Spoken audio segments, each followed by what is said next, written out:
friend, this is Pierre again, and I just want to say, hot damn, I can't believe this. The damn Starbucks was robbed again on Monday, December the 15th, 08, Fallcreek College in Indianapolis, Indiana, and they decided to go ahead and accelerate the store closing and close the store for good. And you know, I'm just really pissed because none of this was in the news media. It wasn't on any of the Channel 8, Channel 6, Channel 13. The Indianapolis Star didn't run the story. And I talked to Vic Reichert.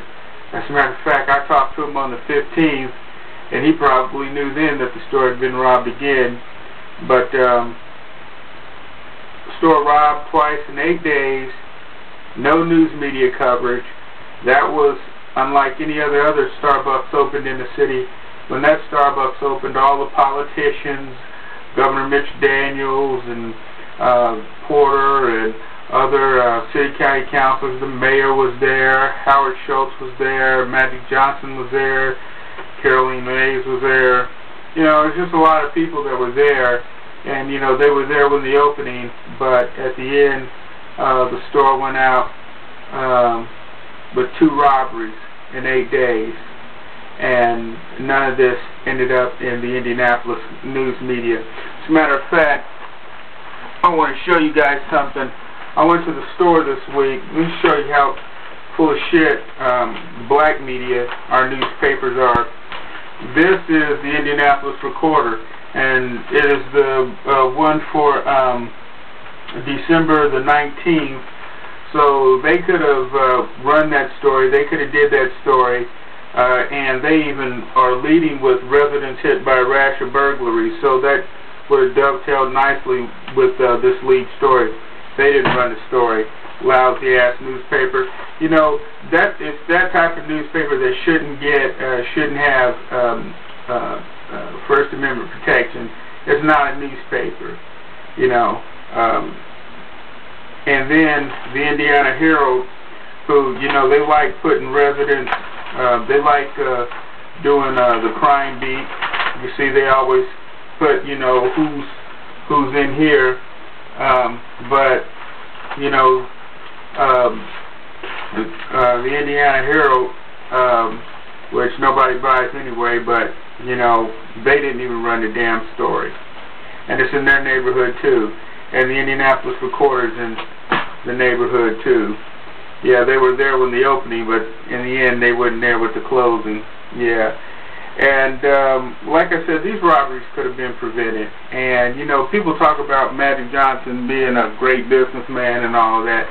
Yeah, you know, he's got a great vision and a business plan, but you got to understand, you cannot put a Starbucks in an inner city store, in an inner city environment where you've got extreme income levels coming to that store. You got people coming in willing to buy, spend $5 on a cup of coffee or a latte or whatever, and then, you know, maybe a few blocks away, you know, you have a neighborhood that's crime ridden. But you know what? It wasn't the neighborhood. It wasn't the folks in the neighborhood.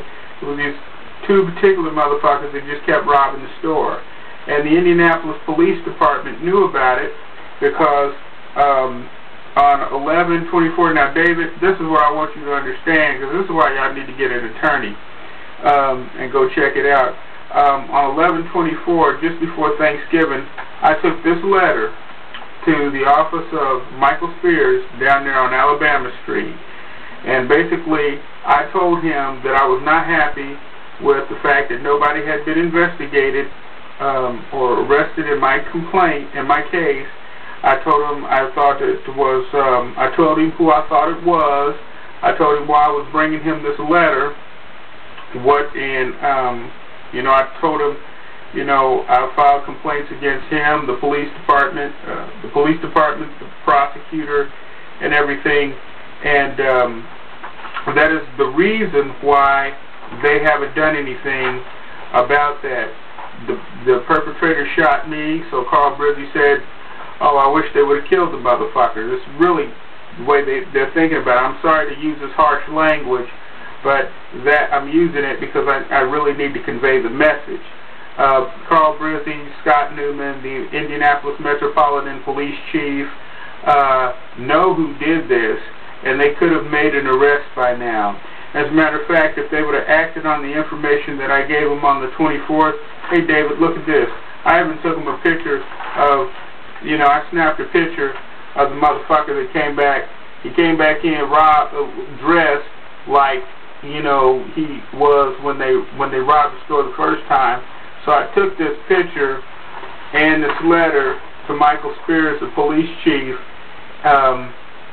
back 2 days before Thanksgiving, and the son of a bitch could have went and arrested somebody. That's probable fucking cause. That's probable cause. He had probable cause to go arrest somebody, and he didn't. And the goddamn store got robbed twice,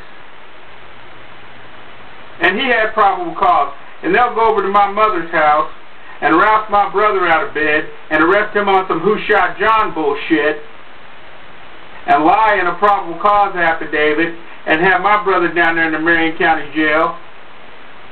But those sons of bitches, when you hand them, the most likely motherfucker that did it, they won't do anything. That is political persecution. It is politicizing police, and Micheal Spears and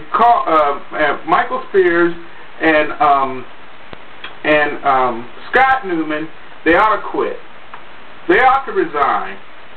And the news media protected those sons of bitches because they knew.